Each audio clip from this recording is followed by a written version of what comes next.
এমন করতালি হওয়া চাই বাঁশের ঝাড়ের মাথায় যেন শালিক পাখি ঝুপঝুপ করে পড়ে। জোরে করতালি।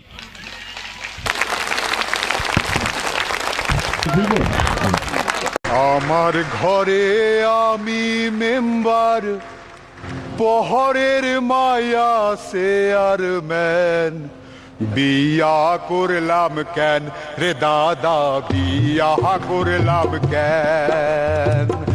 আমার ঘরে আমি মেম্বার, আমার ঘরে আমি মেম্বার, পহরের মায়া চেয়ারম্যান, বিয়া করলাম কেন রে দাদা, বিয়া করলাম কেন?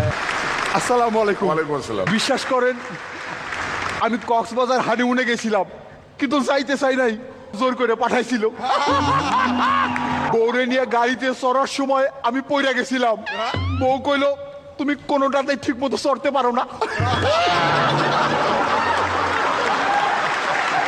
বউ কেন এই কথা কইলো আমি বুঝতে পারলাম না।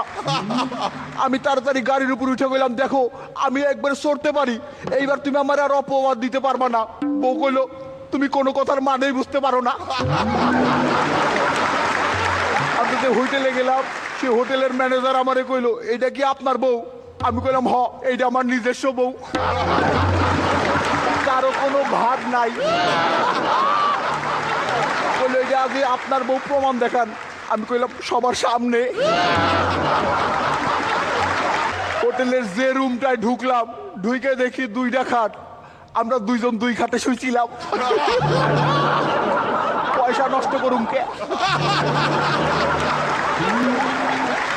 বউ আমারে কইলো দেখো অন্য লোকেরা আমার দিকে তাকায় আছে, তুমি একটা কিছু করো। আমি অন্যের বইয়ের দিকে তাকায় আছিলাম,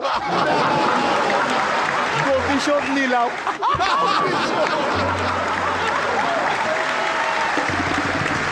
বউরে নিয়ে যেই বাড়িতে আসলাম, বউ আমারে কইলো ঘটক বলছিল যে আমি তোমার বাড়ি আসলে পায়ের উপর পা তুলে খাইতে পারবো, কিন্তু তোমার মা তো আমারে রান্না করতে কইলো। আমি কইলাম রান্না না করলে পায়ের উপর পা তুলে খাইবা কি? তো আমার বাচ্চাটা মাশাআল্লাহ একটু বড় হয়েছে, পরে কথা শিখাচ্ছি। এই আব্বা বলো, আব্বা বলে আব্বা বলো, এই শালা আব্বা বল, শালা। তো আমি বলতেছি এই তিনের ঘরের নাম ওটা বল, বলে তিনে কে তিন, তিন দুগুণে আ আ আ আ আ আ আ। আরে এইটা কি? বলে সংখ্যা মনে নাই, সুর মনে আছে। তো আমি দেখলাম আমার বাচ্চার বুদ্ধি আমার মতো একবারে খুবই কম, আর এইটাতে আমি আরো বেশি খুশি, কারণ ওইটা যে আমারই বাচ্চা এটা আমি নিশ্চিত হইলাম। বাচ্চা আমি বউরে নিয়ে শ্বশুর বাড়ি গেছিলাম। শাশুড়ি আম্মা আমারে দেখে কইলো বাবা তোমার কেমন শুকনা লাগতেছে। আমি কইলাম ঠিক মতো ঘুম হয় নাই তো তাই। বউয়ের দিকে তাকাই কইলো যে আমার মাইয়াটাও কেমন শুকাই গেছে। আমি কইলাম ওই তো আমারে ঘুমাইতে দেয় নাই। তো আমার বউ তো আবার বেলি ফুল, আহা সুন্দর কিছু না, বেলি ফুল। আরেকটা আসতেছে। তো আমি বাড়িতে যাওয়ার পর শ্বশুর শাশুড়ি বলতেছে যে বাবা আমাদের জন্য কি উপহার আনছো? আমি কইলাম উপহার তো আসতেছে, আমার বই তো র্যাপিং পেপার। তো শ্বশুর শাশুড়ি বললো বাবা তোমার যে উপহার হিসেবে একটা মোটরসাইকেল দিছিলাম সেটা তো ধুলা পড়ছে, ঘটনা কি? আমি কইলাম যে মাইয়া দিছেন বাইকে চড়ানোর সময় পাই না, আপনার মাইয়ারে একটু বোঝান। তো শ্বশুর শাশুড়ি মাইয়ারে বুঝাইলো, বলে শোনো এই অবস্থায় স্বামীর সাথে বেশি আদর ভালোবাসা করা ঠিক না, তাহলে অসুস্থ হয়ে মারা পড়বা। তো গভীর রাতে বউ এসে আমারে বলতেছে ওই আমি আত্মহত্যা করতে চাই। শালি আমারে বলতেছে দুলাভাই শোনেন, একটা নারী জীবন সার্থক হয় মা ডাক শুনলে, আমি চাই আপনার মাধ্যমে যেন এই ইচ্ছা পূর্ণ হয়। আমি বললাম ঠিক আছে মা। বললো না দুলা ভাই আমি চাই আপনার বাচ্চা যেন আমারে মা ডাকে। আমি বললাম ঠিক আছে ওরে শিখা দেবনি, এই ওরে মা ডাকবি। বলে আচ্ছা দুলা ভাই আপনার দিয়ে কিচ্ছু হবে না। আমি বললাম ওই আমার কি হবে, হবে তো আমার বউয়ের। বলে দুলা ভাই আপনার ব্যালেন্স থাকতে শুধু মিস কল দিয়ে চইলা গেলেন।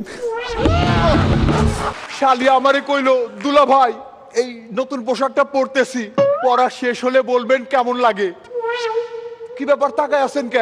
ওই দেখো না দেখলে বুঝবো কেমনে পড়া শেষ হয়েছে। শালি নতুন পোশাক পইরা কইলো, দুলা ভাই আগে ওইটা পরছিলাম এখন এইটা পরছি, কোনটা ভালো লাগছে? আমি কইলাম মাঝের সময়টা বেশি ভালো লাগছে। বউ আমারে কইলো, তোমার শালিরে তো দেখতে আসতেছে, যাও বাজার থেকে একটা চেন নিয়ে আসো। আমি কইলাম সিসি, চেন খুলে আবার কি দেখবো? পরে শুনলাম গলার চেনের কথা বলছে, ব্যাগের চেনের কথা বলে নাই। ছেলের বাবা কইলো, বাহ মেয়ে তো মুখ লুকাইছে, মেয়ে বুঝি খুব লজ্জা পায়? আমি কইলাম না না, মেয়ের মুখ দেখলে তো আপনি লজ্জা পাইবেন। বললো, এই মেয়ে একটু হেঁটে হেঁটে দেখাও তো।